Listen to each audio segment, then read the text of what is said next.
제가 이번 주 월요일에 여기 아래에 있는 금정산 부곡온천이라는 곳에 이제 목욕을 하러 갔다 왔습니다. 때마침 우리 권사님 중에 한 분께서 그 이용권을 주셔서 요긴하게 쓰고 왔습니다. 저 혼자 간 건 아니고요. 저희 가족이 이제 함께 목욕을 하러 갔습니다. 라음이하고 저는 이제 남탕으로 가고, 또 나일이하고 저희 사모는 이제 여탕으로 들어가고, 이 남탕에 이제 라함이하고 저하고 둘이 들어가게 된 것이죠. 확실히 이 온천물이라서 그런지 굉장히 좋더라고요. 그래서 앞으로 자주 이용을 해볼까 합니다. 부곡온천 홍보대사로 나온 것이 아니고요. 그렇게 목욕을 이제 하고 이제 얼마 시간이 지나지 않아서 라함이가 저한테 그러더라고요. 아빠, 여기 너무 좋아요. 다음에 또 왔으면 좋겠어요. 아니, 매일 왔으면 좋겠어요. 라고 얘기를 하는 거예요. 그래서 얘가, 아니, 그 목욕탕이 좋아서 그런가?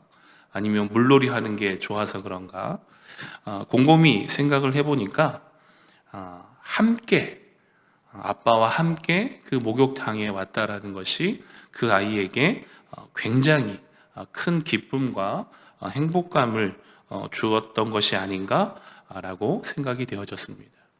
그래서 다음에 또 같이 오자라고 이야기를 하고 이제 나가려는데 더 있고 싶다고 하는 것을 초코우유를 하나 사주면서 설득을 하고 이렇게 나왔습니다. 사랑하는 성도 여러분, 하나님께서 인간을 창조하실 때에 혼자 이 세상을 살아가도록 창조하지 않으셨습니다. 누군가와 함께 살아가도록 창조하셨다라는 것입니다. 아담을 만드시고 아담이 혼자 있는 것이 좋지 않아 돕는 배필인 하와를 만드셨습니다. 그래서 사람은 혼자가 아닌 누군가와 함께 이 세상을 살아가도록 창조되었다라는 것입니다. 바라는 것은 우리가 믿는 자로서 누군가와 함께 이 세상을 살아갈 때 서로에게 힘이 되어주고 또한 서로의 위로가 되어주며 서로를 사랑으로 보듬어 줄 수 있는 그러한 은혜와 관계가 되어지기를 주님의 이름으로 축원하여 드립니다. 오늘 말씀을 묵상하면서 제 마음 가운데 와닿는 단어가 하나 있었는데요. 그것은 바로 함께라고 하는 단어입니다. 오늘 본문 8절 말씀을 보면 진리를 위하여 함께 일하는 자라는 표현이 나옵니다. 이 표현이 제 마음 가운데서 떠나지 않았습니다. 성도 여러분, 제가 부교역자 생활을 하면서 한 가지 느낀 것이 있는데요. 교회를 섬기고 또한 교회에서 사역을 할 때 정말 내가 이 교회와 함께 가고 있구나 라고 느끼면서 사역을 하는 것과 혼자 애쓰며 사역을 하고 있구나 라고 느끼며 사역을 하는 것에는 매우 큰 차이가 있었다라는 것입니다. 함께 가고 있구나 라고 느끼며 사역을 하는 교회에서는 정말 신이 나게 사역을 합니다. 때로는 조금 일이 과부하가 걸리고 또는 육체적으로 힘든 어떠한 상황을 맞닥뜨리더라도 거기에 대해서 어떠한 불평과 불만이 먼저 나오기보다는 그 가운데 기쁨으로 함께 섬기는 그러한 일들을 통하여서 힘을 얻고 감사함으로 감당해 나가는 것입니다. 그와 반대로 뭐 오늘도 혼자 열심히 애를 써야 되는구나 라고 생각하며 사역을 하게 되면 이 일 자체가 두려움으로 다가오는 것입니다. 이걸 또 혼자 언제 다 처리하지? 이것도 혼자 하려면 또 밤을 새야 되겠구나 라고 하면서 그 사역과 그 일 가운데 기쁨이 사라지게 되고 그것이 반복되어지고 지치게 되면 이제 다른 교회로 옮기게 되죠. 여러분, 그래서 교회 안에서 어떠한 일을 할 때 혼자 하고 있다라는 생각이 들지 않도록 서로 돕고 서로 협력하며 그 일을 감당하는 것이 매우 중요한 줄 믿습니다. 왜냐하면 그 일을 마치고 난 후에 낙심하는 사람이 생기고 또한 상처를 받는 사람이 생길 수 있기 때문입니다. 그러므로 사랑하는 성도 여러분, 우리 부곡교회는 누군가 혼자 외롭게 일을 감당하는 것이 아니라 모든 일에 함께 동참함으로 기쁨 가운데 나아가는 그러한 은혜가 있기를 주님의 이름으로 축원하여 드립니다. 오늘 말씀은 요한 2서와 거의 동일하게 쓰여진 동일한 시기에 쓰여진 편지입니다. 앞서 요한 1서나 2서와 다른 특징을 보이고 있는데요. 그것은 어떠한 교회가 아닌 한 개인을 대상으로 쓰여진 편지라는 것입니다. 오늘 편지에는 3명의 이름이 등장을 합니다. 수신자인 가이오와 또한 본 서신을 전달했을 것으로 추정된 데메드리오, 그리고 요한으로부터 비난을 당하는 디오드레베가 있습니다. 먼저 오늘 편지의 수신자인 가이오에 대해서 살펴보기를 원합니다. 편지의 수신자인 가이오는 요한에게 있어 기쁨이 되는 존재였습니다.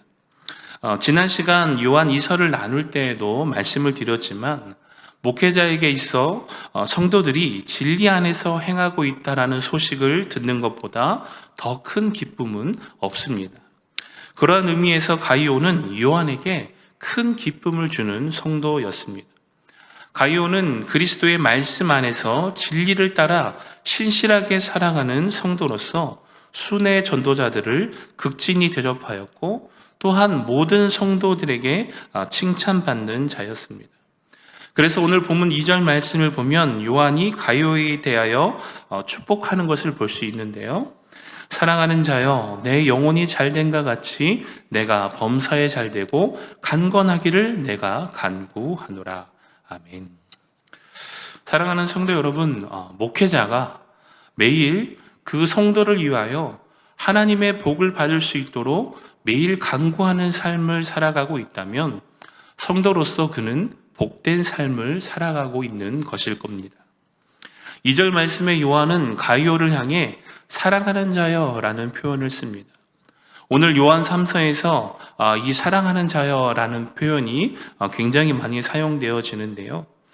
이러한 표현은 가이오에 대한 요한의 마음이 어떠한 인간적인 친근감에서 끝나는 것이 아니라 평생의 동역자로서 또한 동반자로서 하나님의 사랑을 가지고 그 가이오를 대하고 있다라는 것을 볼 수 있습니다.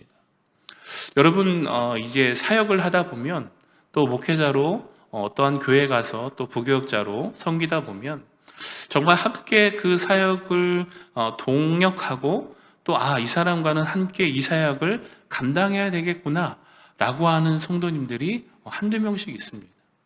여러분, 그래서 그분들을 통해서 위로를 받고 또 그분들을 통해서 힘을 얻어서 그 교회에서 사역을 감당하게 되죠. 사랑하는 성도 여러분, 목회자로 하여금 성도를 생각하고 떠올릴 때마다 사랑하는 자로 또한 기쁨을 주는 자로 여길 수 있는 신앙생활을 하시기를 주님의 이름으로 축원하여 드립니다. 여러분, 이것을 곡해하여서 목회자를 잘 섬기고 잘 대접하고 복종해라, 이러한 말씀을 드리는 것이 아닙니다. 오늘 본문 3절과 4절 말씀을 함께 보겠습니다. 형제들이 와서 내게 있는 진리를 증언하되 내가 진리 안에서 행한다 하니 내가 심히 기뻐하노라. 내가 내 자녀들이 진리 안에서 행한다 함을 듣는 것보다 더 기쁜 일이 없도다. 아멘. 요한이 가이오를 사랑하며 기뻐하는 이유가 어디에 있습니까? 가이오가 개인적으로 요한을 잘 섬겼기 때문이 아닙니다. 그가 진리 안에서 행하는 자였기 때문에 요한이 그를 기뻐했다라는 것입니다. 중요한 것은 그가 진리 안에서 행하는 그 신앙이 스스로 증명되어지는 것이 아니라 어떻게 증명되어집니까? 주변에 있는 형제들 또한 그 가이오의 신실함과 또한 진리 안에서 행하는 그 모습을 칭찬하고 또한 높여주고 있다는 것을 우리는 볼 수 있습니다. 한마디로 얘기하면 성도들 사이에서 그의 신앙과 믿음이 증명되어졌다라는 것입니다. 오늘 이 말씀을 묵상하면서 떠오르는 것이 무엇이냐면 바로 교회 안에 중직자들에 대한 부분이었습니다. 여러분, 교회 헌법상 교회의 모든 중직은 공동의회 투표를 통하여 선출되어집니다. 장로와 안수집사, 권사 모두가 이 투표자의 3분의 2 이상의 표를 얻어야만 그 직분을 감당할 수 있다라는 것입니다. 즉, 다시 말씀을 드리면 지금 중직을 맡고 계신 분들은 성도들로 하여금 그 신앙과 믿음이 증명되어졌기에 그 직분을 감당하고 있다라는 것입니다. 따라서 중직은 교회 안에서 그 어떤 성도들보다 목회자에게 어떠한 성도가 되어야 합니까? 사랑받고 기쁨이 되어야 하는 성도가 되어야 하는 줄 믿습니다. 다시 한번 말씀드립니다. 이 말을 곡해하거나 오해하여 듣지 않기를 바랍니다. 목회자에게 세상적으로 말하는 것과 같이 잘 보이기 위한 행동을 하라는 것이 아닙니다. 오늘 요한이 가이오를 생각할 때에 사랑하며 기뻐하는 이유가 무엇입니까? 그가 진리 안에서 온전한 믿음을 가지고 행했기 때문입니다. 그 행함이 무엇입니까? 오늘 본문 5절에서 7절 말씀과 같이 이 가이오가 순회 전도자들에 대하여 그들을 극진하게 대접하고 또한 영접하고 섬겼다라는 것입니다. 5절 말씀에 나오는 나그네 된 자들, 이들이 바로 순회 전도자들을 가리키는 말인데요. 당시 이 순회 전도자들은 오직 복음 전파를 위해서 주를 위한 사역을 감당했습니다. 그러면서도 누구에게도 물질을 구하거나 또한 받지도 않았습니다. 당시의 풍습이 무엇이었냐면 이 헬라의 지식인들은 자신이 가르치는 제자들로부터 공식적으로 돈을 요구했습니다. 자신이 갖고 있는 무언가 지식을 가르치고 그에 대한 대가를 공식적으로 요구할 수 있는 그러한 문화였다라는 것이죠. 그런데 순회 전도자들은 이런 것을 피하였습니다. 하나님의 말씀, 그 복음을 가르치면서 그 어떠한 대가나 그 어떠한 물질을 요구하지 않았다라는 것입니다. 따라서 많은 순회 전도자들이 그들이 방문하는 지교회를 통해서 물질을 공급을 받고 그 사역을 감당했습니다. 따라서 요한은 그러한 순회 전도자들을 지교회에서 대접하고 또한 복음 전도에 필요한 물질을 후원하는 것이 진리 안에서 마땅하게 행해야 한다라고 가르치고 있는 것이죠. 따라서 요한의 그러한 가르침에 따라 오늘 이 가이오는 순회 전도자들을 대접하는 일에 있어 신실함으로 진리 안에서 행하였다라는 것입니다. 여러분, 그래서 정리를 해보면 이와 같이 진리의 가르침에 따라 그 진리 안에서 행하는 가이오를 볼 때에 목회자로 하여금 요한의 마음에 그 사랑하는 마음과 또한 그 가이오로 인하여 얻게 되는 기쁨이 가득 넘치게 된다라는 것입니다. 따라서 사랑하는 성도 여러분, 중직자들이 목회자에게 사랑받고 기쁨이 되어지는 성도가 되어야 한다는 의미가 무엇입니까? 진리 안에서 온전히 행하는 그 신앙과 삶의 모습이 나타나야 한다라는 것입니다. 제가 유초동부를 담당하고 있지 않습니까? 유초동부를 담당하면서 제 마음 가운데 굉장히 기쁘고 뿌듯한 것이 무엇이냐면 이제 교회를 다닌 지 얼마 되지 않은 아이들, 이제 1년이 채 되지 않은 아이들이 있습니다. 그 아이들이 그 앞에 앉아서 어떠한 질문을 던질 때 정말 뚜렷뚜렷하게 대답을 해요. 여러분, 우리를 위해서 죽으신 분이 누구십니까? 예수님이요. 여러분, 우리의 죄를 위해서 십자가를 지신 분이 누구십니까? 예수님이요. 여러분, 우리는 누구만 믿고 누구만 따라야 됩니까? 하나님이요. 네. 유치부를 거쳐서 엘리트 코스를 밟고 온 아이들도 조용히 이렇게 쭈뼛쭈뼛대고 있는데, 이제 교회 1년도 채 안 된 아이들이 그 입에서 예수님을 고백하고 하나님을 고백하는 그 모습을 볼 때 목회자로서 그 마음 가운데 기쁨과 그 아이들에 대한 이 사랑의 마음이 넘쳐난다라는 것입니다. 여러분, 이와 같은 것입니다. 목회자가 어떠한 성도나 또한 중직을 떠올릴 때 근심이 되고 아픈 손가락이 된다면 얼마나 슬픈 일입니까? 가이오를 생각할 때마다 요한의 마음에는 사랑과 기쁨이 가득하여 그를 축복하는 마음이 넘쳐났습니다.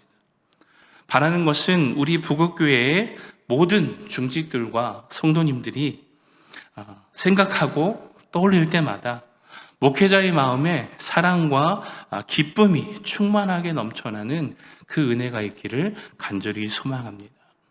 여러분, 그에 반하여 오늘 말씀에 등장하는 디오드레베는 어떠한 인물이었을까? 그는 요한의 사도적 권면을 불쾌하게 여긴 자였습니다. 그는 순회 전도자들을 접대하지 않았을 뿐만 아니라 그 순회 전도자들을 접대하고자 하는 선한 성도들을 오히려 교회에서 쫓아내는 자가 바로 이 디오드레베였습니다. 오늘 읽진 않았지만 요한 3서 9절과 10절 말씀을 보면 이렇게 기록되어 있습니다. 내가 두어 자를 교회에 썼으나 그들 중에 으뜸되기를 좋아하는 디오드레베가 우리를 맞아들이지 아니하니 그러므로 내가 가면 그 행한 일을 잊지 아니하리라.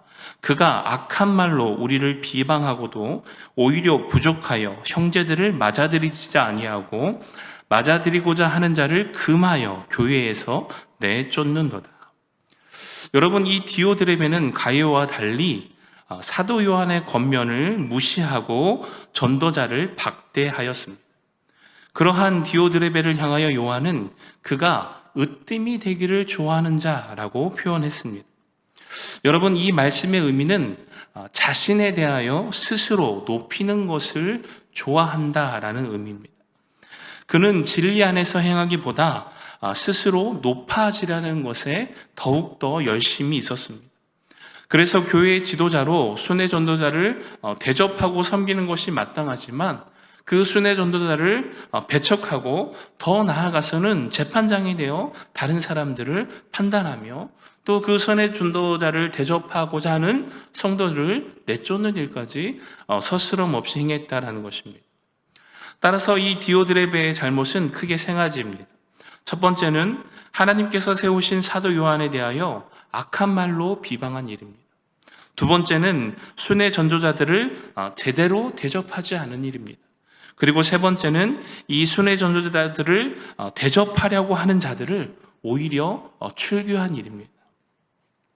여러분, 이 디오드레베는 으뜸이 되기를 좋아하는 자로서 다른 사람의 말을 듣지도 않고 오히려 자신의 잘못된 판단을 근거로 교회에서 독재자처럼 행세하였습니다.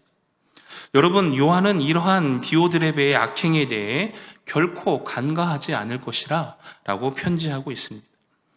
사랑하는 성도 여러분, 오늘 교회 안에서 우리에게 주어진 직분 그리고 직책은 세상과 같이 내가 가지고 마음껏 휘두를 수 있는 힘이 아니라는 사실을 기억하시기를 바랍니다.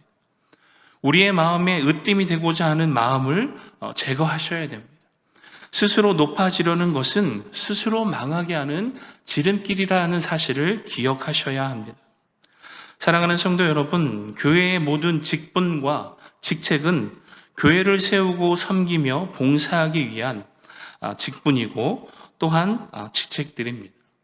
우리 교회 안에도 직분이 있고 또 각 전도회와 또 기관에 여러 직책들이 있습니다. 여러분, 한번 생각을 해보시기 바랍니다. 제가 지금 목사라는 직분과 또한 교회의 선임 행정을 맡고 있는 직책이 있습니다. 여러분, 제가 이러한 직분과 직책을 가지고 제 마음대로 성도들에 대하여 지시하고 무례히 행하고 저의 어떠한 이익만을 추구한다라고 한다면 여러분, 저는 어떻게 될까요? 쉽게 말을 못 하시나요? 이 자리에 없을 것입니다. 여러분, 그건 마땅한 것이죠. 여러분, 결코 교회 안의 직분과 직책은 세상이 주는 힘과 능력이 아닙니다. 그것은 교회 안에서 더 낮은 모습으로 섬기며 헌신하며 또한 교회를 사랑하라가 하는 하나님께서 주신 봉사이며 섬김인 줄 믿습니다. 그래서 요한은 분명히 경고합니다. 오늘 요한 3서 11절 말씀에 이렇게 되어 있죠. 사랑하는 자여, 악한 것을 본받지 말고 선한 것을 본받으라.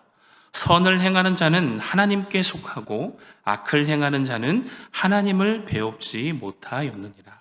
아멘. 여러분, 악한 것을 본받지 말고 선한 것을 본받으라 라는 것입니다. 선을 행하는 자는 하나님께 속한 자라는 것입니다. 그렇다면 오늘 저와 여러분은 어디에 속한 자입니까? 하나님께 속한 자가 되어 하나님의 말씀대로 진리에 따라 행하는 저와 여러분이 되시기를 주님의 이름으로 축원하여 드립니다. 여러분, 북이스라엘이 멸망한 이유가 무엇입니까? 하나님 보시기에 악을 행하였기 때문입니다. 여로보암의 죄에서 떠나지 아니하였고 하나님이 명하사 본받지 말라 하신 이방 사람들을 본받아 하나님의 명령을 버리고 우상을 섬김으로 말미암아 멸망당하였습니다. 악을 행하는 자 또한 그 악한 길로 걷는 자의 끝은 사망이며 멸망입니다. 그러므로 사랑하는 성도 여러분, 오직 우리는 선한 것을 본받아 선을 행하며 하나님께 속한 자가 되기를 간절히 소망합니다. 끝으로 오늘 말씀을 정리하면서 이 모든 것을 우리가 인지하고 나아가야 할 것이 무엇이냐면 진리를 위해 함께 일하는 자가 되어져야 한다라는 것입니다. 오늘 본문 8절 말씀을 함께 보겠습니다. 그러므로 우리가 이 같은 자들을 영접하는 것이 마땅하니 이는 우리로 진리를 위하여 함께 일하는 자가 되게 하려 함이라. 아멘. 여러분, 이 요한이 가이오를 칭찬하면서 이 가이오가 순회 전도자를 대접하는 것이 곧 복음을 전하는 자라고 말하는 것입니다.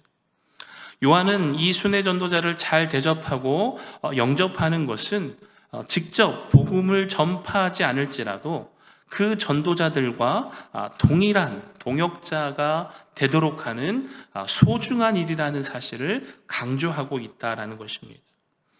여러분, 순회 전도자를 영접하는 것은 곧 그들과 짐을 나누어지는 것이고 또 그들과 함께 힘을 합쳐 불신자를 구원하는 일이며 또한 하나님께 상급을 받을 때에 동일한 수준의 상급을 받을 수 있는 일이라는 것을 알려주고 있는 것입니다.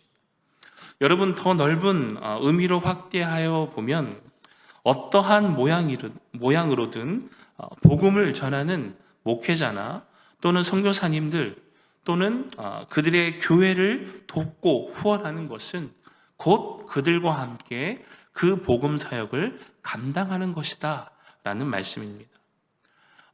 조금 더 비유해서 세상이 영적인 전쟁터라고 비유를 해보면 이 전쟁터에서 가장 최전방에서 싸우는 군인이 누구입니까? 바로 이 목회자와 선교사님들 그리고 전도자들입니다. 여러분, 그렇다면 이 전쟁에 있어서 앞서 싸우는 것도 중요하지만 또 한 가지 중요한 것이 무엇입니까? 무엇이죠? 뭘까요? 먹고 사는 거죠. 먹어야죠. 후방에서 지원을 해줘야 됩니다. 그 전쟁에서 이기기 위해서는 이 후방에서 어떻게 해요? 식량을 공급해주고 무기를 공급해줘서 충분히 그 적들과 싸울 수 있도록 풍부한 지원을 해줘야 그 전쟁에서 승리한다라는 것입니다. 여러분, 그래서 그 전쟁에서 승리하게 될 때 앞서 싸운 사람만 그 승리의 기쁨을 맛보나요? 아닙니다. 그 전쟁에 동참한 모든 사람이 그 승리의 기쁨을 맛보게 된다라는 것입니다. 그러므로 사랑하는 성도 여러분, 간절히 바라고 또한 목회자로서 권면하여 드리는 것은 교회 안에서 방관자가 되지 않기를 주님의 이름으로 축원하여 드립니다. 여러분, 지금도 교회 안에 보면 곳곳에 여러 모양으로 섬김과 봉사가 필요한 곳이 있습니다. 그것이 눈에 보인다면, 그것이 내 눈에만 보인다면 여러분, 그것이 무엇입니까? 바로 그 자리가 여러분이 들어가서 함께 섬기며 일하여야 할 사역의 자리인 줄 믿습니다. 교회는 결코 한 개인이 뛰어나다고 해서 세워지지 않습니다. 모두가 한 마음으로 협력하여 자신의 위치에서 사랑으로 섬기며 헌신하고 봉사할 때에 든든하게 세워지는 줄 믿습니다. 다시 한번 권면하여 드립니다. 사랑하는 성도 여러분, 교회 안에서 방관자가 되지 않기를 간절히 소망합니다. 여러분이 섬기며, 여러분이 헌신하며, 여러분이 함께 복음을 감당할 수 있는 그 자리에 기꺼이 들어가, 기꺼이 나아가 함께 기쁨으로 주님의 몸된 교회를 세워가는 그 은혜가 있기를 주님의 이름으로 축원하여 드립니다. 말씀을 마치면서 사랑하는 성도 여러분, 가이오와 같이 목회자에게 기쁨이 되고 또한 목회자와 함께 일하는, 또 목회자와 함께 진리를 위하여 달려나아가는 그러한 성도님들이 되시기를 주님의 이름으로 축원하여 드립니다. 목회자의 마음에 디오드레베와 같이 근심을 주는 성도가 되지 않아야 합니다. 가이오와 같이 사랑하며 기쁨이 충만하게 넘치는 성도가 되시기를 간절히 소망합니다. 결코 사람에게 잘 보이기 위해 노력하라 라고 말씀드리는 것이 아닙니다. 진리 안에서 온전히 행하는 것, 그것을 보는 목회자에게 가장 큰 기쁨이 되어진다는 것입니다. 가이오는 진리 안에서 행하였습니다. 비록 현장에 나가 복음을 전하지 못하지만 그 순회 전도자들을 극진히 대접하고 영접함으로 말미암아 함께 복음을 전하는 자로 여겨졌습니다. 그러한 가이오에게 오늘 요한이 어떠한 축복을 합니까?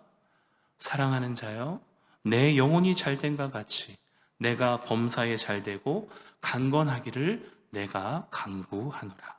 아멘. 오늘 이 축복이 저와 여러분에게 있기를 간절히 소망합니다.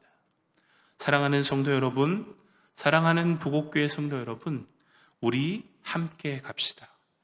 으뜸이 되려 하지 말고 방관자가 되지 말고 함께 진리를 위하여 수고하며 주님의 몸된 교회를 세워가는 그러한 은혜가 오늘 저와 여러분에게 있기를 주님의 이름으로 축원하여 드립니다.